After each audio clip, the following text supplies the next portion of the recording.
If you try. Ready, Try the mic. ready. I'm ready. Check one. I'm ready. Yeah. Yeah. Alright? I'm good. You good? Yeah, I'm good over here. Wait, so good? Yeah. Yeah, I'm good over here. Yeah. I can't put some of them. Uh-huh. Check. 1, 2, 1. Check. DJ Wayne, check everything is not the same. Once you mention DJ Wayne, take back the music on the main. Bunch of man says so. Explain. Ojiman dances on. Play something, right? Uh-huh. You gotta play something for me to bring it up. Yeah. Check Yeah, I one. got you. Yo. Check one. I got you too. Good evening to the ladies with the little pouch belly over there. So I like on it to here. Big up on yourself. Have a good evening. Big up the girl them with cellulite. We love y'all too.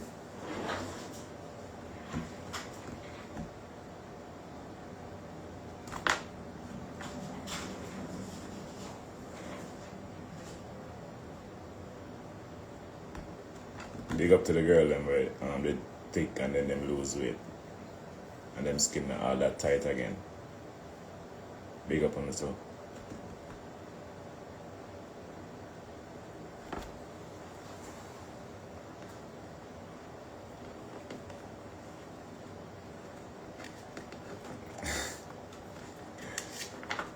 Big up to the girl and I said she got a good front. Mr.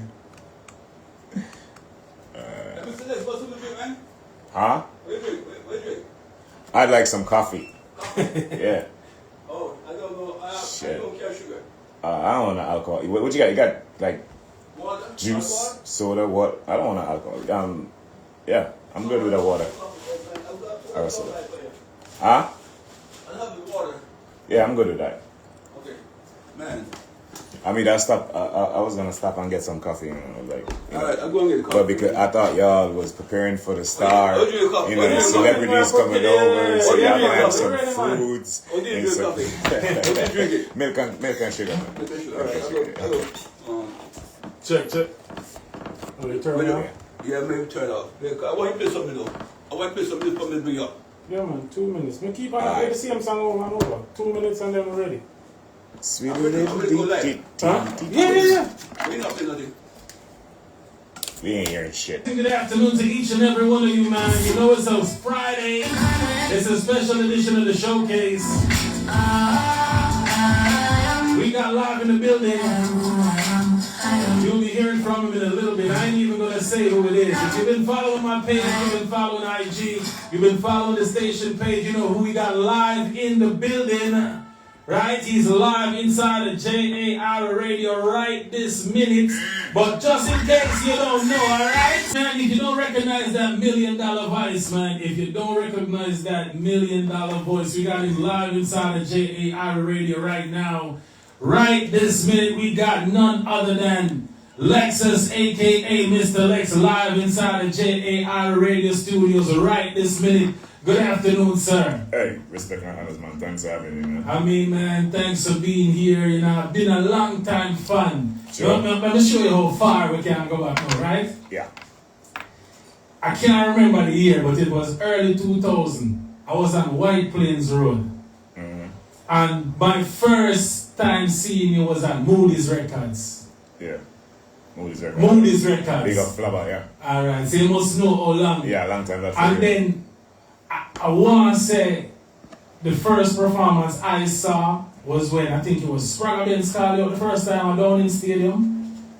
Nah, Spragga never came out at Downing Stadium. That dude, I did do Downing Stadium for you. No. The first year, you were, like somebody called you out, and then the next year, and you closed the show. No, the year that, it wasn't Carlo, it was... Not Carlo, it but... was, Bunty Killer was the last person to perform Right. for the show, and I guess they needed an opening act, and I was there at the time. Okay, and I was trying to get some. okay. That's how them fit me in that little spot there, right? Oh, it was a while ago, so you know what I mean? And of course, I made an impression. Yeah, that's what I said. Actually, that's the night, that's the day New York know me.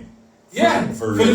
All right, then. So, you know, you got know me that day for real. The very next year, Yeah, you close the show. For real. Come remember your father when we did, you do close change, when we never see before. And then you do the crane. And then become the crane. The crane, alright. So you know something know me. Alright. And then I went to Jamaica. I did that in Jamaica too. I did it at Sting. I think at Sting 2000 or 2001. I think it was the year after I did it at Sting too. At Sting, okay. Yeah. So you know how long me remember the Sting play. That's dope. Okay. And I say, yo, wait there. And I, you know what? It's kind of like I feel proud. I feel proud when you like when you mentioned all of that a while ago. Yeah. I kind of felt a moment of proud. At the time in my boss, as you know, I'm one of the few artists that pay for pyro and blow up the stage and all exactly. all of that. And that was my aim for the music. That was my vision for the music at the time. Before a lot of people start feeling some type of way, I said, I'm going to find artists and everything. When they're dumb, you know what I'm saying? That was just the vision. That's where music should have been. But you know, right. You know, the stage and everything they just are reaching now in 2025 when we should have been on that a long time ago. You know what I'm saying? So when I said that, I was like, damn, at least somebody was looking. You know, at least somebody saw. You know, at least somebody saw. The thing that stand out to me the most was the crane, because man say, yo, we never said that before. Especially from a dancehall artist. From a dancehall artist, I should say. I mean, but I will show them time from, you know what I mean, every show, Randall's Island or, you know, the park or wherever, I always let them show them. And that stood out to me. So that's why I can mention it to you. True. But can't remember the year. I appreciate it. And you know the funny thing, we can't even tell you where's the on the show. I know, right? I cannot tell you who was up on the show. Well, I did my job. Exactly. But, you know what I mean? But, I mean, it's great to see you even now still, you know what I mean, performing, still touring, still... So much years after. And still in the music, still doing the music. What you attribute your longevity to? What you think you attribute that to? I don't know. I think it's my personality. I think from the day I'm a boss, I am the same person till now. You know what I'm saying? And a lot of my fans connect with me because I'm so real. You know what I'm saying? At no point, even when I was the artist in Jamaica, I never threw my weight around like, yo, I'm Lexx or I'm this one. You know, I'm just always that chill guy, and you know what I'm saying, easy to approach, and that's one of the things them where, you know, a lot of people like me for, and always, you know, I always left a good impression in people's mind, and you know, first impression lasts all the time. My grandma always tell me that, and keep that in the back of my head. So, you know, I like, you know, when I'm out there, and I always try, you know, people take time for listening to your music, you know, they take time out of them paycheck for buy a ticket for come see you and stuff like that, and you know, I just don't. It never sit well with me when an artist like shun them fans them and them thing, you know. So one of my strong point was I always, you know, make time for the fan them and, you know, give them a moment and, you know, give them some memories on them thing, you know what I say? Because that's all that matters in it. Memories are the only thing that last forever, isn't it? And it's very evident because of that. We can, as we said, that's the one thing we can attribute. We can remember exactly. We remember who was up on the show. I can't remember the place, and we can't remember your performance. You know what I mean? Well, I did my job. I did my job then. Exactly. Now I feel proud.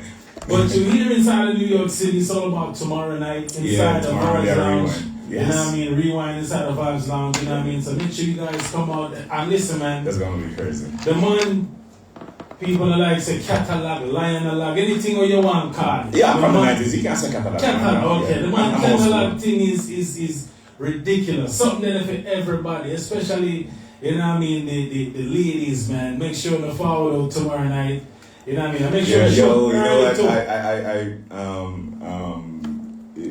25 years after, because my boy was 1999, so this is pretty much 26 years after. So this past month, May, was my birth month. Right. You know, my birthday is on Mother's Day, and what I did was I had a series of parties, like one every week in a different city. Oh, okay. Okay. The turnout was crazy. I was so impressed. I was like, damn, like years and years after. You know, the girl them still come over to see me. I feel all kind of nice, yo, because I was like, yo, damn. You know, but shout out to all the girls that, you know, always support me. Shout out to every disc jockey that always play me, every DJ that play me, you know, every media house that still support me, everybody that still selects us. And, you know, just everybody, you know, I couldn't do without that, so I can't say thanks enough. Big up on yourself, Z. So talk to me about, I mean, you've been on this platform before.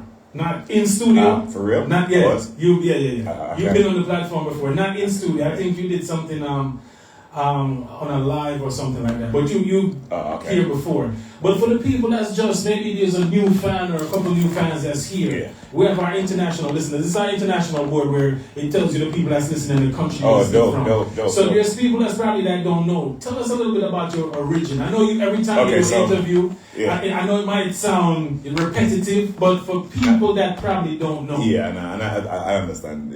I understand. You know, we get new fans to the music every day, so right. We have to keep them. Well, I was born Christopher Palmer in the Garrison communities of Mountain View, Kingston, Jamaica, and I went to school, Raggeton Town Primary, then Trenchtown High School, and during my school days, I was very active with the arts in terms of acting and performing and all of that during school and stuff. Right. So I kind of got a little bit popular. Well, me had the baddest little DJ in school, so of course me the most popular kid in You school. always have them DJ there when they come on to like fete and barbecue time. You have the You one know that type of vibe there, yeah, man. You have the one Like that's how long I've been having my celebrity life, yo. Because like lunchtime we'll have a certain part of the auditorium where they would designate for me. And I'm bridging them there with that desk. I'm bridging the sample with the desk and pen. Yes, And so like when we walk into the auditorium, there's always an uproar and nothing. So you know, from them time, they're living that type of life, you know. But I excel in acting and all of them things. And then during them time that I used to play football, I was very active person, you know what I say. So I got really popular during high school and thing, and you know, even during those days still, it wasn't like I was about, yo, I'm a Latin artist still. There was a story about me becoming an artist from me about 12 still. Basically to that extent still. But then, like I said, I did Trenchtown, and then after that I did 1 year in hotel managing, waitering and catering at Boys Town Training Center, which I pursued and passed too. So if I never did boss, you would have a career in hotel management and all of them. I probably would have managed a 1-bedroom hotel right now, entertaining and stuff. But anyway, so that after that, which was like I graduated in 1991, and I go work for about 6 months. Then that's how I realized that working for people was not really my thing. And then music chose me. The story about me getting into music was just so weird. It was just one Saturday, me just the out on the front of Mountain View, and some youth that play football at St. Thomas, and them invite me car. Me can play ball too, and turns out the youth that did up on the truck are all also aspiring artists. Okay. Them just never bust at the time. Okay. And so they would have a stage show in the night, and I slap for the whole stage show. Anybody in the truck that stand out that we would know now? I'm gonna get to that. I'm gonna get to that. Go ahead. And so man, them stage show in the night, and I slap for the whole place. And so the man them said, yo, you take a DJ, you know? And I said, yeah man, hours apart. And I said hours, which was like about 30 minutes walk from which farm I live. Okay. And I said, alright, you know what? I go hours. And boom, go hours, and 15 and thing. And funny, that's how my career started, because like every year from that, one of the youth them on the bus become a star. Like it's just weird. Terror Fabulous was one. What? Dallas Crew was one. What? Baby Wayne was one. Power Man was one. Be artist, yo. There's just a big star, and big star. And every year from that, like I was like from 94 come down, we just watch each one of them to bus get them time, and bus. So I'm the last one bus after the van. The last one out of the van, 1999. And so it was just a joy. It was just a ride, and which is why I'm considered 90s artist, because during that time there, we did make up a lot of noise, but we just never get the big break. But everybody know you. And then 1999, that's when it happened. And it's just a ride. It's been a ride since that. So those days of the desk, and you were doing your own songs, or you would redo people's songs? I love Professor Nuts. Okay. But I'm one of my favorite DJ, and Papa San was one of my favorite DJ too. One brother named Jonathan Wolfman was one of my favorite DJ too. And then in a more recent time, Ninja Man was one of my DJ too, and Lieutenant Stitchy. And so what growing up and watching all of them, and what I did, like if in different aspects of my career, there's a little part of a lot of those stars. All those are, you take a little bit of each of them. So the humor in my Professor music, Nuts. I got that from Professor Nuts. Yeah, exactly. The lyrical part of my career, I got that from Papa San and Lieutenant And Stitch. Lieutenant Stitch, yeah. My blatant stage performance, I got that from Shabba Ranks and Ninja Man. Got it. And Shabba Ranks was the DJ when I see and be like, yo, nah, damn, that's so cool. Like, when I see all the girl that I go on the vibe and all that something. Yeah. He was like, that's what I want to do. Really, yeah. So, that part of that whole start thing, when I said stage presence and all of that, I got that from Shabba Ranks and Ninja Man. And Ninja Man, and so all of them things I'm just put it together, and that's why I'm so damn good. Pretty much. And you cover all bases, the lyricist, the stage performer, and the swag, and everything. Yeah. And then you put your own spin. And then me, as I own more of the star. I don't know. If I'm a little bit, I feel like me somebody. I don't know. I don't know, man. There's always, like when my friend them experiment with, drugs and all of them things on the ends and things, and me, I practice how to sign autograph and everything. and the thank you speeches at the grand. Catch it early. Yeah. Somebody always feel like me somebody. So I guess it just manifests.